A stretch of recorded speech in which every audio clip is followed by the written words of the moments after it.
Hello fellow YouTubers, so this is actually just going to be a very quick rant video, and it's called Pushing 60. It's about the 60 books I've read so far this year.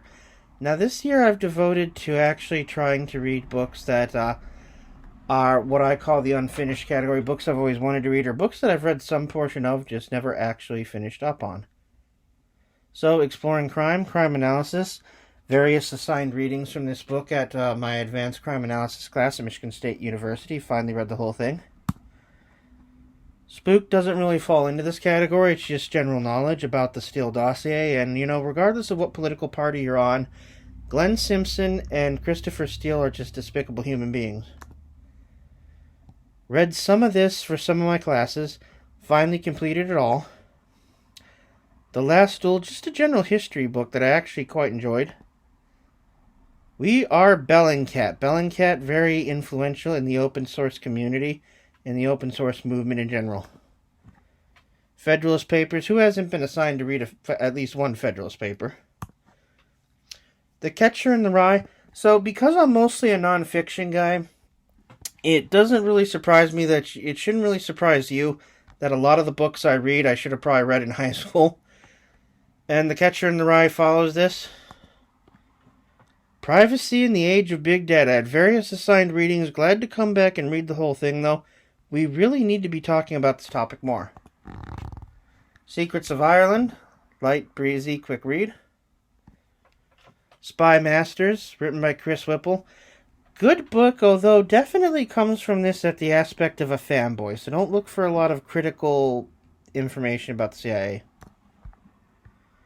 Unmasked, look, we got a... Look, Antifa's a terrorist group. I don't know why the Southern Poverty Law Center hasn't listed them yet, but they are a domestic terrorist group. Now, I know some people are going to say, well, what about others? What about white supremacy? Yeah, okay, there is actually bubbling a huge white supremacist movement within the United States. Most of them are followed through a vein called the sovereign citizens that we're not talking about enough, but this is official, so lest people say, well, why aren't you talking about the extremist on the right? I am right here, right now. Thank you. Zero Fell. I actually had a class by a guy who was in the Secret Service. Scarlet Pimpernel. Wanted to get around to reading this for years. Kurt Vonnegut, A Man Without a Country, his musings on citizenship. When Heaven and Earth Change Places. A real great work about, somebody who was Viet Cong and then came over, became a U.S. citizen. This was part of a bio week where I tried to read two books in 1 week about biographies, or that were biographies. Diary of a Young Girl, not what I was expecting, and the book does actually explain in it, because I always wondered about how much of that diary was authentic. And they explained that, towards the end of the war, she did rewrite it. Because, there was an announcement that they were going to take in some, literature and all of that. And Holocaust literature within, I believe it was Holland she was at. Somebody will correct me if I'm wrong.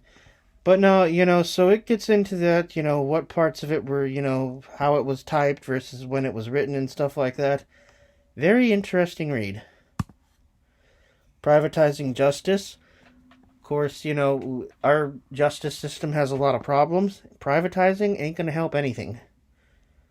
Make Your Bed, motivational speeches and commencement speeches by William McRaven, Navy SEAL. The Demon in the Freezer. For some strange reason, a lot of the books I've read this year, or at least a few, tackle, plagues. I wonder why that is. Astrophysics for People in a Hurry, Neil deGrasse Tyson, popular sci book, I like those. On the Ho Chi Minh Trail, The Blood Road, The Women Who Defended It, The Legacy. There's, this book is a very good book. It's both history and it's travelogue. Now, the author does do some complaining about how women's side of various conflicts just isn't covered or anything. It comes across as whiny that you're saying your voice is silenced when I'm actually reading your book. Hill 488, about a Marine recon unit that actually gets surrounded and is under fire for over 24 hours. A Room of One's Own, Virginia Woolf, stellar nonfiction piece by one of the greatest authors yet to come out of America. The Age of Scurvy. This is going to go down as one of the best one-day reads I had this year. The Reaper. I mean, what's to say? Nicholas Irving muses about his combat experiences. Also a one-day read, and this was a one-day read as well. Vietnam River Aircraft. Of all my wars to study, Vietnam obviously is the dominant one. So much change, the landscape, the geopolitical picture, stuff like that. Violence Against Women in Pornography. Man, this was a garbage research piece, and to know that the people who kind of wrote this one went on to be college professors, I mean, really? The New Jim Crow by Michelle Alexander. We do have a problem with mass incarceration, and we've gone way too quickly from a country that had 1 million people incarcerated. That's, from like 1776. It took us a long way to get there. But then, almost sort of overnight, we went from 1 million incarcerated to 2 million incarcerated. We need reform. On Killing was interesting, because it was written as like a pack of 3 or 4 books of a criminal justice pack. And it's very interesting to see how politically, at least with what he expresses, Dave Grossman agrees with many of Michelle Alexander's points on race in America, but nevertheless is a fan of mass incarceration. Well, I don't want to say a fan of mass incarceration. Thinks that mass incarceration is responsible for reducing violence because it gives us a place to hold violent people, but nevertheless doesn't think it's a sustainable solution. Hannah Arndt on violence. Frickin' sleek, easy to read book, and just loaded with lots of wisdom. She is truly smart. She has a rabid fan base. That's good. So, The Virtue of Selfishness. My first Ayn Rand. And again, she has a very loyal fan base of people who you'll ask them, like, what are the best books they read, and the list just Ayn Rand. But she is nevertheless very smart, and don't let that turn you off from exploring this woman. In Small Things Forgotten, basically sort of archaeologists look at the beginning decades of America by analyzing garbage. In some instances, literally, what refuse people left behind. Helmet for My Pillow. This was recommended by my brother Bo, and, shortly after my mom passed, many people came up to me in the church and were asking me a lot of questions about my grandfather. In other words, my mother's father. Because they had a very strained relationship. And, I always tried to tell it best, hey, you're only getting one side of the story, and somebody who only knows their side of the story doesn't even know that. But I always tell people, you gotta think of where he came from and the experiences he had. I'm gonna quote my brother Sean here. The ultimate World War II Depression-era badass. And Helmet for My Pillow gets into the Marine Island hopping campaign, of which my grandfather, John Turkley, was a part of. And man, it lets you have it with the brutality. This is a sort of direct assault on the South Pacific World War II musicals. But hey, you need those guys. Look, when the stuffing hits the fan and you're in a world without the rule of law, male feminists and vegans ain't gonna save you. You're gonna seek out the Hells Angels. Outlander Scotland. This was kind of a light guilty pleasure read about the locations in the show that are actually in Scotland. Again, a light read, although I did go to one of these places that's pictured in the book. Carl Sagan, Pale Blue Dot. His musings on the human condition and the future of space exploration. Carl Sagan, very brilliant man. And I'm just going to say it was one of the few atheists who wasn't a dick. Atheists can muse a lot, but when I get to know them, they tend to just be bitter people, really. The Souls of Black Folk. Okay, the ultimate sociological research on race and raised in the post-construction South. 3 Cups of Deceit, John Krakauer, one of my favorite authors, takes on and exposes charity. The Bridget, and I apologize if I mispronounce any of this stuff. The Bridget Dong Hae, about a Marine who blows up a bridge to save an invasion. Presumably this invasion was the one that was initially going to push the NVA into Saigon. They came back a few years later, though, and accomplished the task. Policing China. China's come to the forefront as both the, obviously maybe the next superpower, possibly what knocks the USA, off the list as a number 1 superpower. And this is just about all the unrest and things that are happening there. Interesting read, although I will admit very dry. The Bridge at Ramagin. Very interesting piece about the first company to cross the Rhine, which is a significant river that flows through Germany and sort of a milestone in terms of the Allies. Up from Slavery, Booker T. Washington. A couple of really interesting things stood out about this work. Number 1, him talking about the actual moment when the slaves were freed and how underwhelming it was, because there was really no plan for him.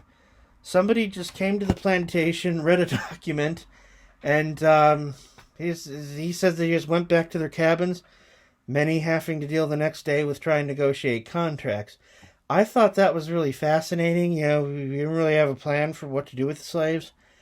And also, too, his musings on the Civil War. Because a lot of people in the North, he said, wanted to say, was the Civil War like a happy moment? And he gets into just the sheer terror of cannons in the distance, soldiers who have abandoned and are, essentially just bandits in the South, and how he's scared to go out after night about them.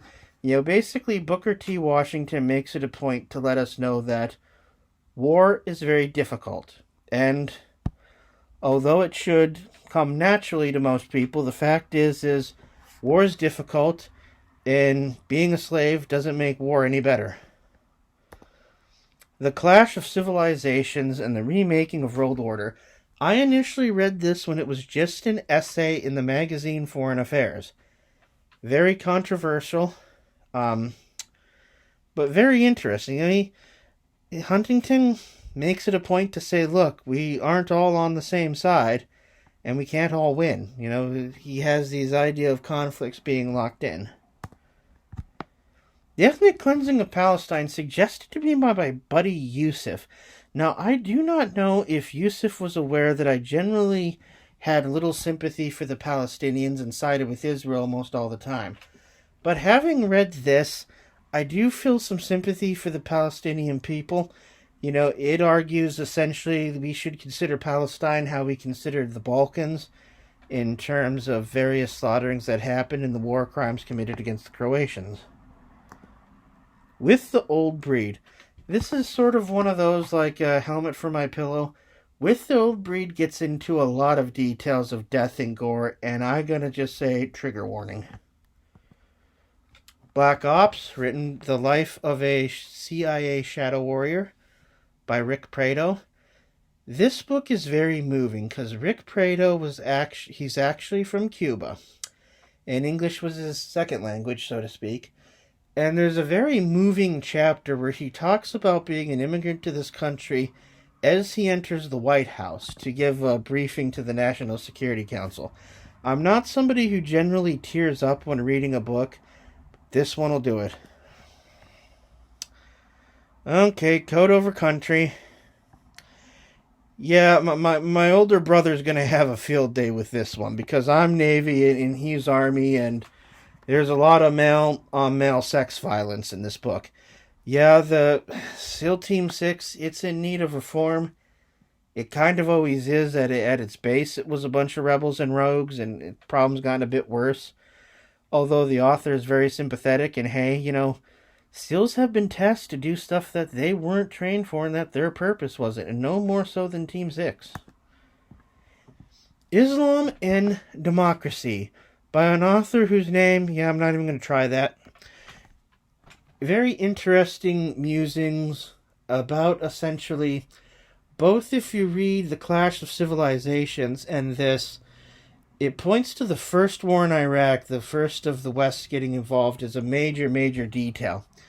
And it talks about what aspects of our Western democracy are compatible with Islam, and frankly, what is not compatible with Islam. The Allure of Chanel. This was a quick one-day read. I actually worked for a high-end fashion company at one point. Worked with some great people. Nordstrom. The actual company itself was garbage, but like I said, the people I worked with were, salt of the earth. And hey, I also liked my customer base. They were far better than the downtown people who shopped at Kroger. Also, too, I've been trying to get into... I'd like to be that position of that guy who looks at clothing and looks at these higher-end goods and determines if they're counterfeit or not. The Art of War. Read it before. This was the pocket classic. Still, great leadership stuff. I know some people are like, wait, isn't this the book of the samurai? No, ding-dongs. First of all, samurai, that's the Japanese. This is a great book about leadership and stuff like that and how to react to stress. I have applied it to many personal aspects of my life, and so have many successful people. The Constitution of the United States of American Declaration of Independence. Well, this goes with the unfinished business theme.